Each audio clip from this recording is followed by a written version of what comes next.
And how was French training? Well, obviously crappy.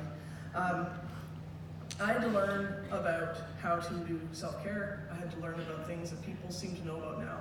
When they come fresh out of school, I get, the staff, I see words about millennials and so on, but they have so much wisdom to share on just saying, no, I'm out here now. Or, I'm going to take a breather, I'm going to go for a walk. And it's like, what are you doing? Oh, right, yeah, that's what we're supposed to do. One of the only consistency in my story, apart from the Martin story, is that I quote Willie Nelson.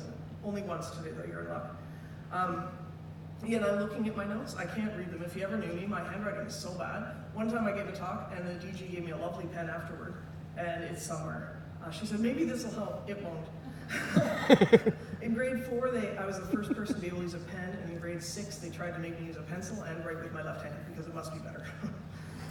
I had to learn some new vocabulary. One is resilience, and I really like your comments about resilience, because I don't like when I hear resilience is about not letting things get to you, because I can tell you, if you don't let things get to you in the work we do, when we actually are doing stuff for Canadians that we care about, work we care about, management we like, our staff that we care about, then you're also on your road to burnout. I hate to tell you that. You do care and you're going to care. The deal is coming back from that. And not letting it get to the point, as I say, don't be a Jen, don't be falling asleep on your kitchen counter because a tab snaps off the cat food can. Willie Nelson time. Productivity is one of my favorite buzzwords in government, because productive means that we got 6 briefing notes done, or as I'm told, how much money did you get at the door? None of it, probably.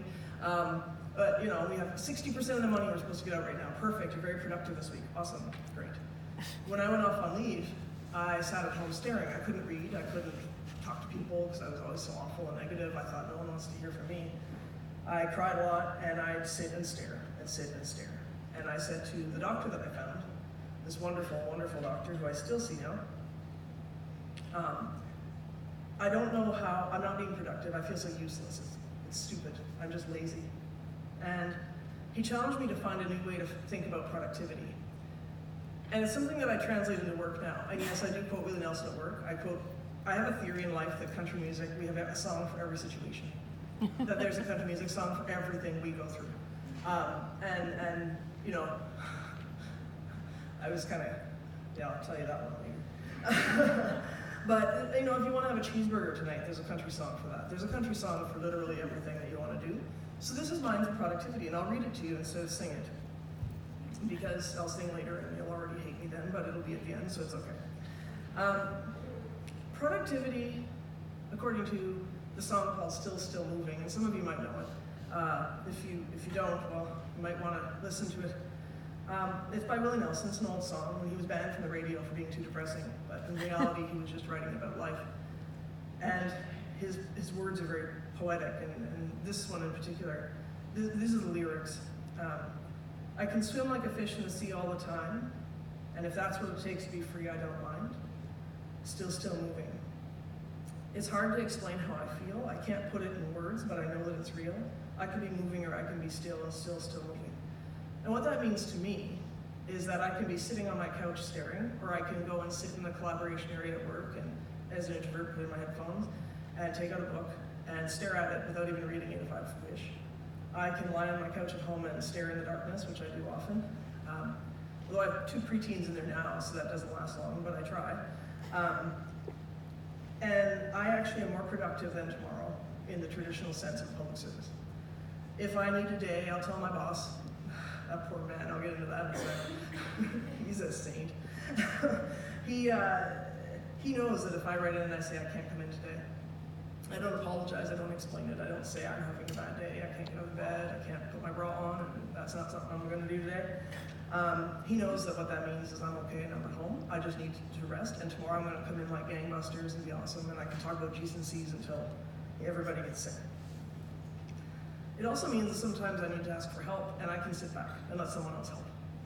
This is something I learned at home by getting up in the morning one day. And I texted 4 neighbors. I lived in a very close condo neighborhood, and at the time, and I was very lucky to live there because everybody helped. One neighbor, in fact, one time walked in to make sure I was still alive because my phone had died and I finally was sleeping. It wasn't weird at all. But I texted 4 of them and I said, look, I haven't slept in 2 nights. I had another nightmare about OC Transpo and somebody chasing me, but my bus won't connect, so he's actually going to make it there and chase me and get me while I'm waiting for my connection. But I need cat food. So if someone's going by the PetSmart or the Pet Center or somewhere today, just drop me off and I'll find my way home. And I got 3 texts back within a few minutes, and I had my doorbell ring, and I went, and there was one of my neighbors, and they were pajamas, and she goes, "Let's go." And I said, no. I said, no, I don't want to put anybody out.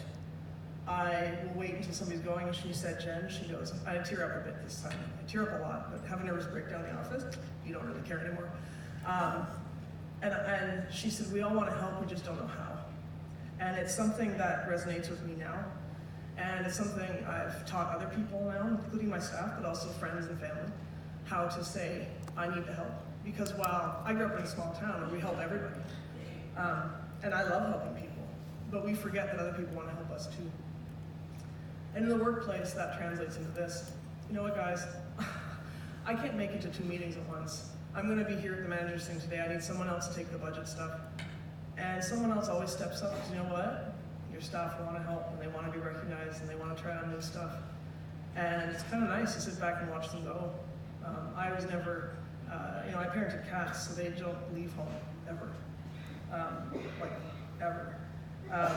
So it's kind of neat to be at work watching my staff do that and be able to see Martin, who's in his late 40s, rocking it now and trying new things, and seeing these other folks on my team who feel like they can because I let them do their thing and then they come to me when they need me. We also have other help, and in public service we do, and we have benefits to public service, which we're very lucky. And I highly recommend people take advantage of them as we can. I was on LTD at 38 years old. Nothing's quite as embarrassing as that, except that I now can stand here and talk to you about it, and talk to my staff about it, and ask them how they're doing it, and wait for the answer and actually listen to them and care about it. We have EAP, which may or may not be a good fit. I'll be honest, sometimes it's great, depending on if the person you find. But we also have a lot of psychologists and psychiatrists and other types of services out there. At CERNA and ISK, we have an elder, actually, a program where you can actually go and talk to an elder in the Kumik and get advice or have a conversation or just sit in quiet and breathe. And it's quite healing for a lot of people. And I know it's open to the public, so if people were wanting to come and try that out too, it's possible. It's always interesting when I see a note that I wrote to myself that has exclamation points, and I don't know what it says. It's probably really important. So, in 2016, I returned to work, and I was terrified. I had a new boss. Poor Frank. I walked in, and he didn't know me, and I didn't know him, and I sat down, and I was all ready with my list of accommodations, and I wanted to go home on time, and go and have medical appointments, and be okay with that, and I wanted to have lunch by myself, please. And he's stood there looking at me. And he says, "Is that it?" And I said, "What else is there?" He said, "Jen, you're in Workplace 2.0. Like, you could have had a wall." I'm like, oh well, back to listening to everybody. But there were some lessons too for him when I got transitioned back. And this is something as managers you may have to face. You will eventually if you move up into more senior roles. Transitioning people back from mental health leave or from any kind of sick leave. When people come back from having a baby or having surgery or having something else that we can relate to easily and that isn't scary or, we've seen people have it, we get them gifts, we get excited to have them back, we contact them all the time, we write them letters, emails, and we welcome them back. And when you come back after you've had a nervous breakdown, you're plunked in a cubicle and you are left there. And sometimes people will come by and say hi. I got lucky because I had my 2 senior guys who've been with me forever, and they wouldn't leave me alone. But what I'd ask my DG later is that next time this happens, if he could have a conversation with everyone who would have known this person at the time, and say to them, like, this person's coming back. If you want to talk to them and see how they're doing, ask them. It's their choice to answer you or not. If you're uncomfortable when I say it's been a really tough 2 years, and I'm really anxious being here, and I feel like I want to throw up, then just say hello. That's it. It's okay. You don't want to talk about my depression, or you might feel like it might trigger you. I get it. It's okay. But it's up to me or you to decide what that line is. And you set the line by saying hello. Oh, I hope you have a great day. That's it. Perfect. Thank you. But when you ask people how your vacation was or how your French leave was or something, it hurts a lot because it makes you feel like you were forgotten completely when you're gone. Now, I had lived alone at the time. And one of my guys, Jafang, he had texted me and he said, "So how was your first day?" And I texted back and I said, "There were people everywhere." Everywhere. For 2 years, it's been so nice and quiet. And now they're in the bathroom, in the kitchen, they're in the hallway, they're in the stairwell. I can't find anywhere quiet. I go into a stall, somebody tries to talk to me through it. There's no quiet space. And he laughed at me, he thought that was funny. And a week later, I got my second day at work, and he said, "You know, Jen," said, "I was thinking about what you were saying, and I was in the bathroom, and I thought, that's a strange thing to say, and then somebody farted for the Queen." And I thought, yeah, there's a lot of people here. And it's triggers like that and little things like that you may not, it is normal for us now, right? But it's not normal for people coming back, especially when they've been off for any kind of issue that may have had them isolated. Boundaries are fun. So I got lucky in a way. My DG, who's my supervisor, he gets it. I had a full-on panic attack. It was like a test, I think my brain did. It's full-on like spins, and I was just sick as a dog in his office. And he just kept offering me a break and water and nothing else. That was fine. And then he let me go back to my desk and work. But boundaries are really, I teach them to my staff because one of my big problems is, although not now, I gave my card to my parents and I think my iPhone from work is in it. So it's somewhere 8 hours north of here. I have my personal Samsung.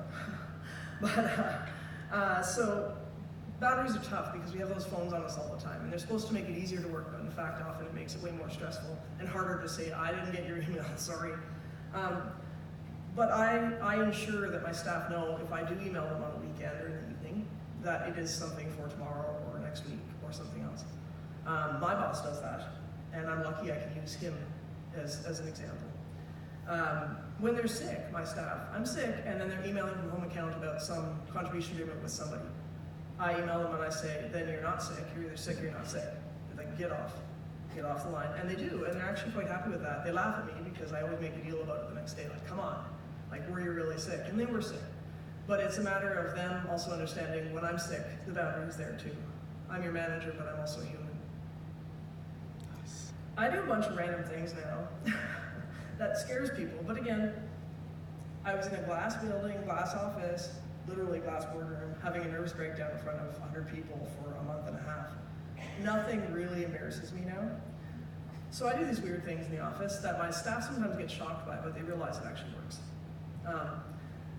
I have this habit of complimenting a random person on the elevator who I don't know every day. And sometimes it's challenging. I was at D&D in Canada recently and I was on the elevator with 4 people all wearing camouflage head to toe. So I was like, I don't know how your camo pants coordinate. Well, I don't know. But you can always find something, whether it's just, "Man, you have nice hair today." Well, again, that was a challenge there. But, in this case, I was sitting in my chair and I was thinking, you just have a lovely, genuine smile. And that makes me think that I could trust you. And that's, you say things to people and sometimes they look at you like you're nuts. And in Ottawa, like, don't say it at the bus stop because they always look at you like you're trying to rob them. "Oh, I like your purse." Every time. But you can do that at work fairly safely. You can high-five someone random, and it's actually kind of fun to do. And again, I'm crazy, it's on paper, it's written down about me, you don't say it because then you're in trouble.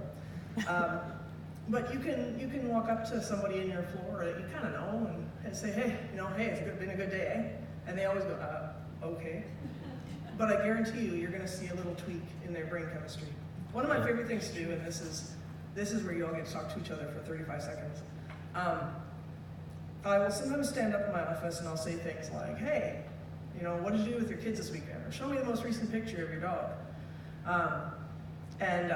That's when you know the cat people, because they're like, "No, this is my cat, this is better than a dog. I know I'm one of them."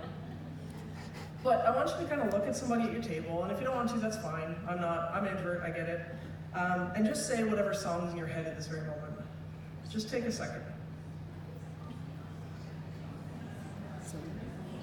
Shake It Off by Taylor Swift. I don't even have a song in my head.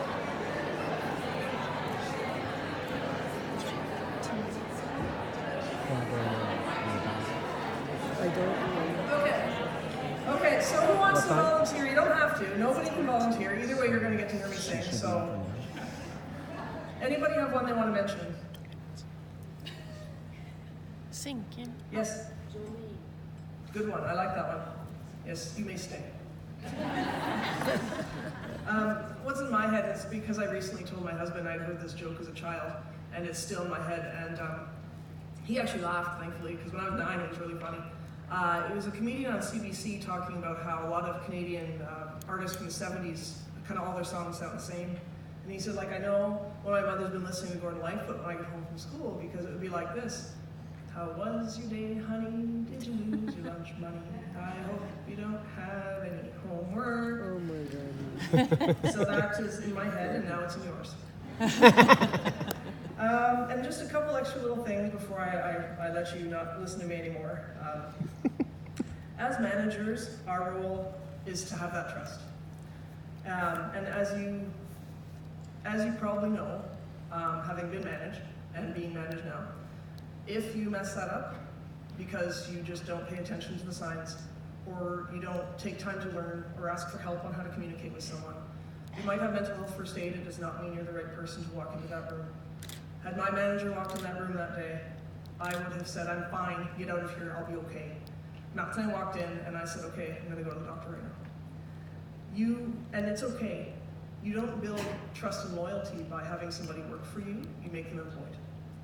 You build trust and loyalty by being you, by recognizing their leadership skills too, by making them see that you're slightly vulnerable and that you do have those moments of I'm human too, that you don't expect them to apologize when they're not at work or when they have to run out early for whatever reason, and that they don't ever have to tell you they're taking a mental health day as a sick day because it's a sick day.